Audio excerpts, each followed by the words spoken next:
Yang penting buat saya, itu Centini bahagia, Pak. Itu saja.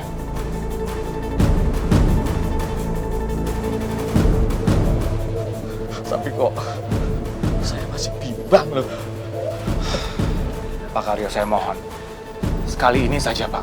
Tolong turutin saya. Percaya sama saya, Pak. Sekarang saya minta tolong panggilkan Centini buat saya, Pak. Waktunya sudah mepet sekali, Pak.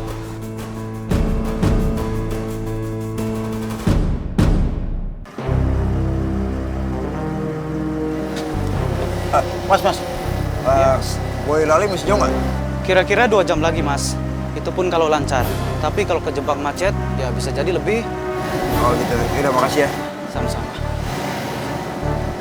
Ya Allah. Semoga aja jam kabulnya bukan Pak Haji. Din, Centini.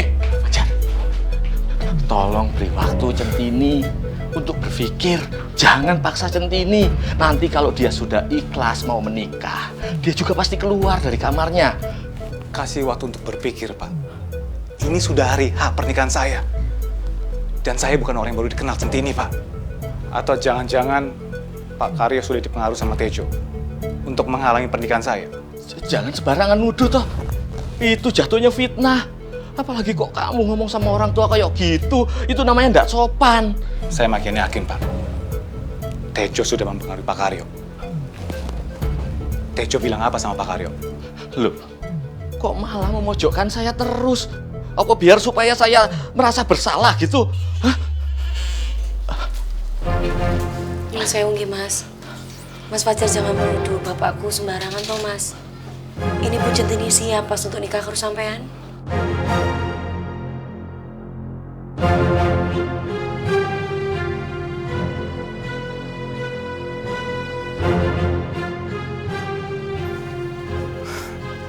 Masya Allah, Tin.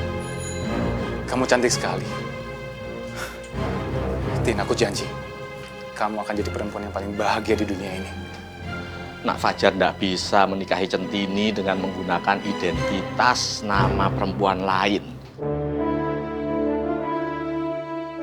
Loh, nama bintinya saja itu sudah beda. Jangan main-mainkan hijab kabul. Pernikahan itu sakral. Ndak bisa dibuat aneh-aneh, trik-trik yang aneh-aneh ngono. Ijab kabul hari ini hanya untuk minta restu ibu kok, Pak. Nanti nikahnya juga. Centini pakai cadar kok. Supaya ibu dan tamu lainnya ndak lihat. Lah ya terus penghulunya itu asli opo palsu. Terus selanjutnya kepiye? Saya sudah pikir masak-masak, Pak. Setelah ijab kabul hari ini, saya akan bawa Centini keluar kota. Dan setelah itu, saya akan melakukan ijab kabul ulang. Pakai nama Centini yang asli, bukan Diva. Soal urusan nama, saya akan urus semuanya, Pak. Ya berarti bener toh? Penghulunya palsu toh? Pak Karyo, pokoknya saya janji saya akan menikah ulang dengan Centini. Tapi saya minta maaf, Pak. Untuk hari ini, Pak Karyo jangan datang dulu. Nanti saja, Pak. Pernikahan selanjutnya, saya akan pegang omongan saya, Pak. Saya janji. Bukan seperti itu. Pernikahan yang diharapkan oleh Centini selama ini. Dan saya ini sebagai bapaknya merasa sedih. Centini anak bapak itu diperlakukan seperti ini. Iya, sekali lagi saya minta maaf, Pak. Tapi benar-benar ini terpaksa, Pak. Saya juga berharap saya bisa menikah sama Centini sesuai impian Bapak dan Centini. Alah, bapak semakin ndak mudeng, ndak ngerti. Saya mohon, Pak. Tolong jangan halangin pernikahan saya. Ini demi kebahagiaan Centini, Pak.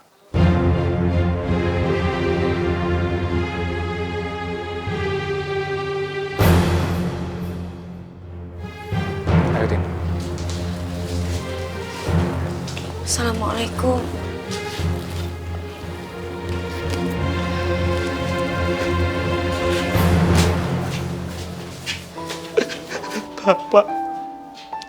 Bapak selalu mendoakan kamu, Ndok. Ya Allah. Coba Tejo ada di sini, mau datang, tapi ya enggak mungkin. Tejo jauh ada di Jakarta.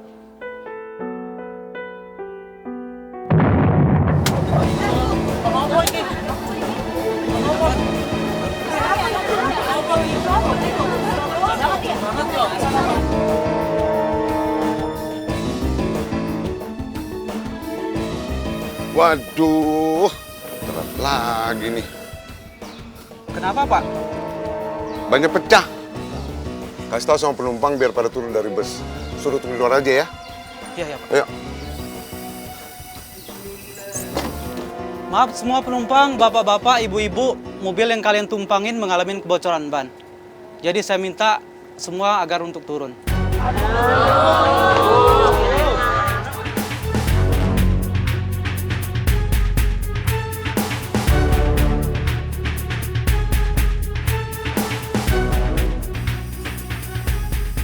Masih lama Pak ganti bannya Pak? Sorry Mas, kayaknya ini harus ganti bus. Soalnya ban serapnya kelupaan bawanya. Terus bus penggantinya berapa lama lagi di sini? Yaudah, ini saya mau telepon orangnya dulu ya.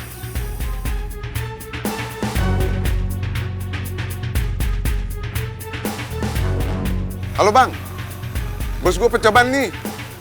Minta pengganti bus dulu. Kira-kira berapa lama sampai di sini Bang? Oh iya, oke.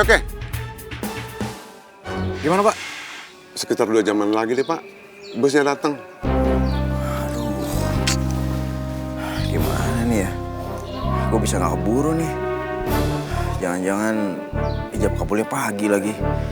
Semoga nggak deh. Ya Allah, semoga aja gue masih keburu.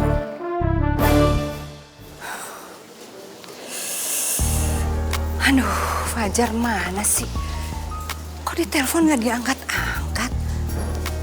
Padahal HP-nya aktif. Dan teleponnya nadanya nyambung.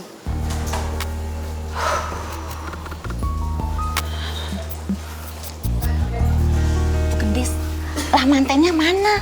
Kok belum datang juga? Iya, putranya Bu Gendis mana? Kok manten laki-lakinya belum kelihatan juga? Maaf ibu-ibu, Fajarnya lagi jemput Diva, calon istrinya. Walah, padahal saya pengen lihat manten laki-lakinya. Kalau manten perempuannya kan belum datang. Maklum, Diva sama Fajar itu udah kayak perangko, mereka nempel terus. Di mana ada Diva, di situ pasti ada Fajar. Begitu juga sebaliknya. Mereka ini pasti lagi sibuk persiapan. Oh gitu. Aduh Bu Gendis, saya jadi penasaran. Gimana rupa Diva Shalala kalau jadi manten? Kira-kira pakai cadar nggak ya?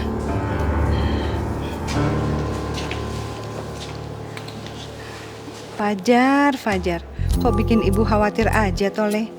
Gimana kalau malah ijab kabulnya nggak jadi coba? Sudah mindahin tempat ijab. Kenapa toh kok nggak di rumah aja? Sekarang malah nggak jawab telepon lagi. Bisa malu nih saya kalau sampai batal.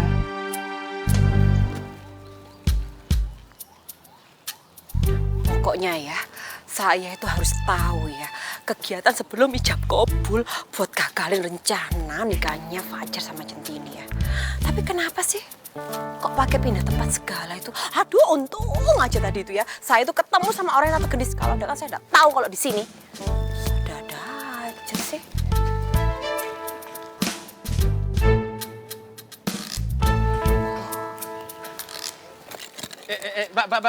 Mbak. Masuk mah nggak boleh masuk, Mbak.